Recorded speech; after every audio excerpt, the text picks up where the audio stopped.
Solar panels are used to power warning lights on railways and highways. They don't need to be attached to the electricity grid, and they last for years. In fact, that's exactly what we need on the bone. We need to take this whole thing, okay? All right, let's roll out of here fast. Come on. The colonists net 18 75-watt solar panels, enough to keep their batteries charged indefinitely. Come on, guys. Come on, come on, come on. First of all, let me tell you what a solar panel does and how it's made. These are very fragile. The toughest part is the glass. You can't scratch it, but you can break it. Let's say this solar panel had 2 of these cells missing. It would put out maybe 10 watts instead of 75. It's that sensitive. So we have our battery bank. We have our inverter, and our inverter gives us AC.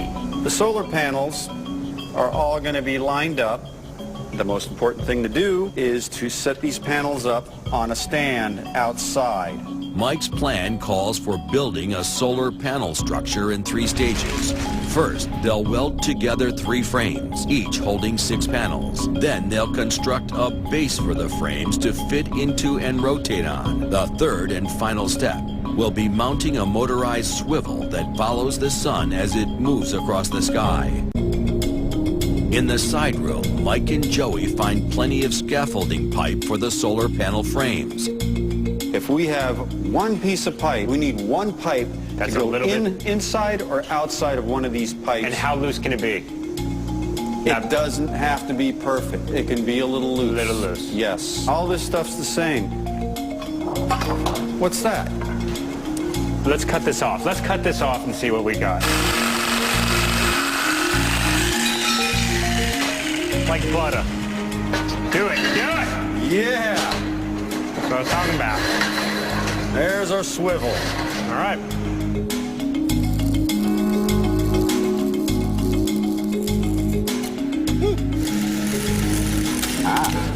Gotcha. Got me again. Got me a couple times. With the frames in place, Mike moves on to stage 2 of the build, the supporting base. We're basically going to have a pole here. Okay. It's going to be drilled into here for a base. And then we put our big H units on top of that to hold the solar panel.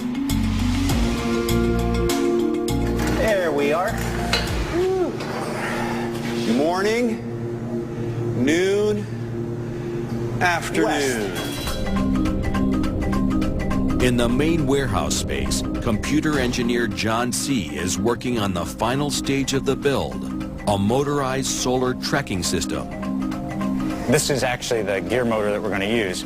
So these are little photo resistors from these little electronic kits over here. Now, if the sun were coming in like this, if it saw this one more than the other one, that motor would start turning clockwise.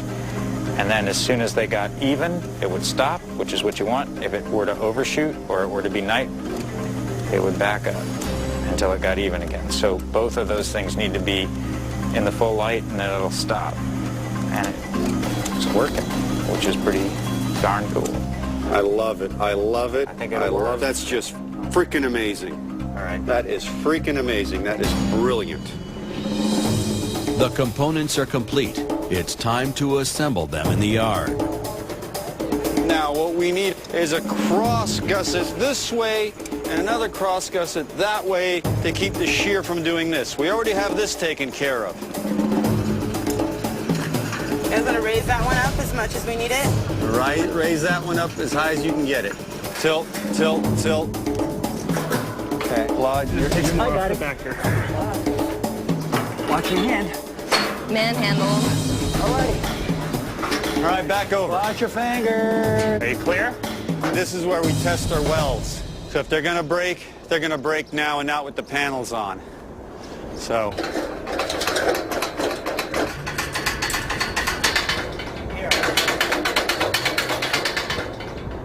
They ain't breaking. That worked. Engineering is about inventing cool stuff, and there's no better motivation than survival to invent your way into a better existence or keep yourself in existence. Yes, sir. Rather than drill screws into the delicate panels, the colonists mount them at the edges with bolts and washers. And Joey, this is the worst time to ever miss. I got you. This would be the worst time to ever miss a screw. I don't miss. By the end of the day, the colonists have mounted all 18 panels. The dream of unlimited electrical power awaits only John C.'s sun tracking system. Whack the damn thing. The last component of the solar power system is John C.'s tracking device. This arm is going to connect on here and move them all side to side to follow the sun. Good. Let's see if this thing works, Michael. All right. So click it on. Let's try. All right.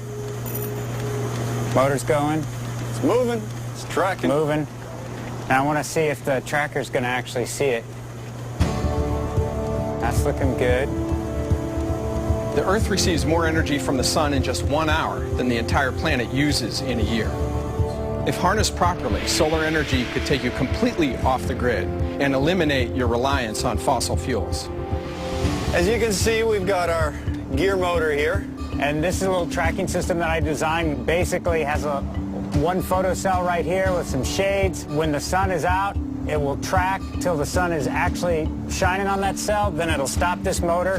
When the sun advances, the thing will advance along with it. At the end of the day, there's another photocell at the top, shuts the whole thing down. We're getting free power from the sun, no generator, no gasifier, batteries getting charged by total solar power. Thanks to these guys. Incredible. Hey! Everybody, guys. Awesome. We're completely running on solar. The whole system is working perfectly. The arrays are moving as they're supposed to. They're generating the right power. The tracker is working.